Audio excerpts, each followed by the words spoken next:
2236 সাল।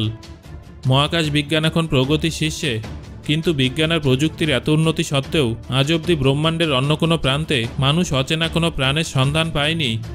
কিন্তু 2 বছর আগে থেকে গ্লোবাল স্পেস এজেন্সি বারবার একটা নতুন সিগন্যাল পেতে শুরু করে। এমন সিগন্যাল আগে কখনো পাওয়া যায়নি। এই সিগন্যালের উৎস সন্ধান করে জানতে পারা যায় সেটা আসছে কয়েক কোটি আলোকবর্ষ দূরের একটা তারামণ্ডল বা গ্যালাক্সি থেকে, যেটা আস্তে আস্তে আরও দূরে সরে যাচ্ছে। এই তথ্য আবিষ্কারের পরেই বিজ্ঞানীরা সিদ্ধান্ত নেন এই রহস্য উদ্ঘাটন করতে একটা দুঃসাহসী মহাকাশ অভিযানের পরিকল্পনা করতে হবে। তার জন্য প্রয়োজন এমন এক মহাকাশযানের যার গতি আলোর থেকেও বেশি হবে। শেষ পর্যন্ত আজ সেই মহাকাশযান তৈরির কাজ সম্পূর্ণ হয়েছে। মহাকাশযানটার নামও বেশ উপযুক্ত, সেটার নাম হলো হোপ। কিন্তু হোপকে যদি তার সর্বোচ্চ গতিতে মহাশূন্যে পাড়ি দিতে হয়, তাহলে অটো পাইলট বা গ্রাউন্ড কন্ট্রোলের মাধ্যমে সেটা করা সম্ভব নয়। আলোর থেকেও দ্রুত গতিতে তাকে ওড়াতে গেলে মানুষের প্রয়োজন। তাই 4 জন বাছাই করা অভিজ্ঞ মহাকাশচারী ইতিহাসের সবথেকে গুরুত্বপূর্ণ মহাকাশ অভিযানটাকে সফল করার জন্য তৈরি হয়েছেন। অবশেষে যাত্রার শুভক্ষণ আসন্ন। পৃথিবীর মাটি ছেড়ে হোপ মহাকাশযান তার রকেট ক্যারিয়ারের পিঠে চেপে মহাশূন্যের দিকে রওনা দিল। ঘন নীল আকাশে পুরু ধোয়ার দাগ কেটে আরও ওপরে উঠে যাচ্ছে হোপ। এবার আমাদের মহাকাশযান বায়ুমণ্ডলের সীমানা পেরিয়ে যাচ্ছে। তৈরি হচ্ছে তার প্রথম অগ্নিপরীক্ষার সম্মুখীন হতে। তাকে এমন অসংখ্য অগ্নিপরীক্ষার মুখোমুখি হতে হবে তার অসীম যাত্রাপথে।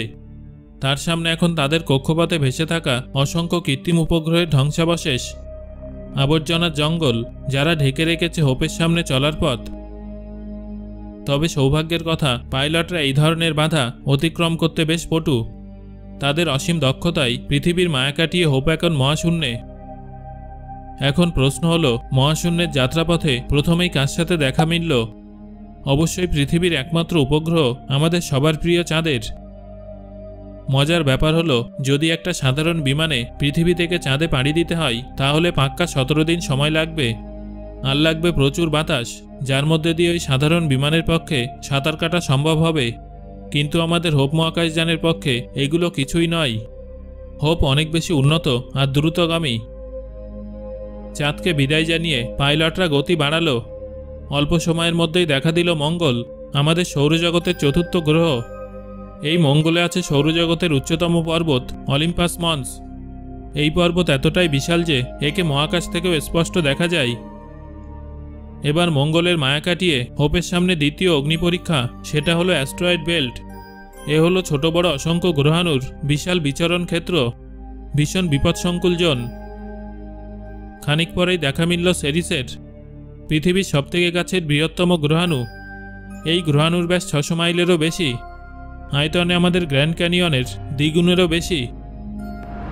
পরের স্টেশন হলো বৃহস্পতি, আমাদের সৌরজগতের বৃহত্তম গ্রহ। এটা একটা গ্যাস জায়ান্ট। 89,000 মাইল ব্যাসযুক্ত এই গ্রহ পৃথিবীর থেকে 11 গুণ বড়। কিন্তু বৃহস্পতির গায়ে ওটা কি? ওটা একটা বিশালাকার ঘূর্ণিঝড়, যা কয়েক শতাব্দী ধরে হয়ে চলেছে। এটাই বৃহস্পতির সেই বিখ্যাত রেড স্পট, যেটা একাই পৃথিবীর আয়তনের দ্বিগুণ। বৃহস্পতির শক্তিশালী আকর্ষণকে পাশ কাটিয়ে হোপ এবার পৌঁছে গেল শনির সেই বিখ্যাত বলয়ের কাছে। এই বলয়ের উপাদান হলো বরফ আর পাথর। আমাদের পৃথিবী থেকে চাঁদের যা দূরত্ব, শনির বলয়ের বিস্তৃতিও ততখানি। এবার আর সময় নষ্ট নয়। ডিপ স্পেস ইঞ্জিনের আসল শক্তি পরীক্ষা করতে পাইলটরা গতি বাড়িয়ে সাবলাইট স্পিডে আরও 2টি গ্রহের কক্ষপথ পেরিয়ে গেল কয়েক মুহূর্তের মধ্যে। এবার দেখা প্লুটোর সাথে পৃথিবী থেকে এই বামন গ্রহ এতটাই দূরে যে শক্তিশালী টেলিস্কোপ ছাড়া একে প্রায় দেখাই যায় না। হোপ এবার প্রায় আলোর গতিতে ছুটছে, কিন্তু সামনেই কুইপার বেল্ট। এটাও একটা বিশাল গ্রহাণু ক্ষেত্র, আমাদের সৌরজগতের সীমানা। পাথর আর বরফখণ্ড দিয়ে ভর্তি এই অঞ্চলও কম কিছু বিপদসংকুল নয়। তার মানে হোপ আমাদের সৌরজগতের প্রায় শেষ প্রান্তে পৌঁছে গেছে। এবার আমাদের সৌরজগতের সীমানা নির্ধারক ওট ক্লাউডের গণ্ডি পার হতে হবে, কিন্তু গন্তব্য এখনও অনেক দূরে। আলোর গতিতে ছুটলেও সেখানে পৌঁছাতে অন্তত আরও 1 বছর সময় তো লাগবেই। তবে হোপ এখন তৈরি তার হাইপার জাম্প অর্থাৎ স্কিপ ড্রাইভের জন্য।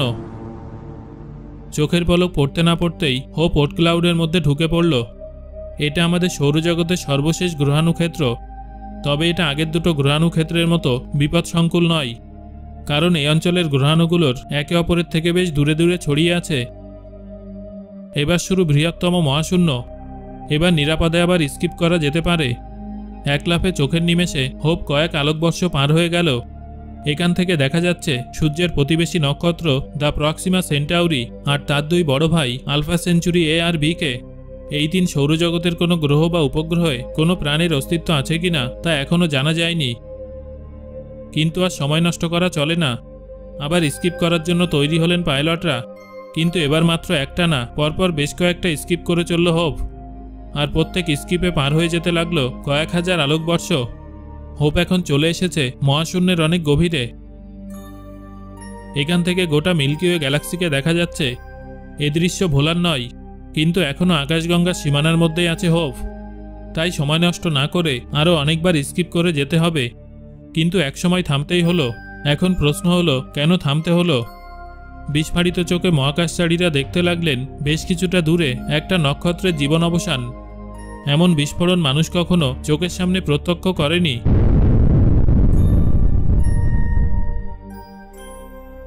এবার গতিপথ ঠিক করে আবার একসারি স্কিপ করতে করতে প্রতিবেশী তারামণ্ডল অ্যান্ড্রোমিডার দোরগোড়ায় পৌঁছালো হোপ। তবে শুধু অ্যান্ড্রোমিডা নয়, এখান থেকে আরও অনেক কিছু দেখা যায়। পাইলটরা নিরাপদ দূরত্ব থেকে পরিষ্কার দেখতে পেলেন অনেক আলোকবর্ষ দূরে জন্ম নিচ্ছে আরও একগুচ্ছ তারামণ্ডল।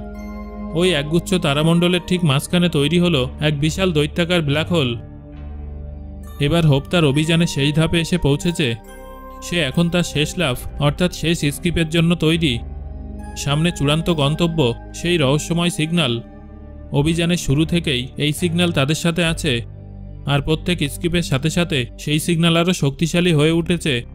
পাইলটদের আশা, এই আসন্ন স্কিপ শেষ হলে সেই সিগন্যাল আরও অনেক বেশি শক্তিশালী হয়ে উঠবে। কারণ এই স্কিপে তারা অতিক্রম করবেন আরও প্রায় 100 কোটি আলোকবর্ষ।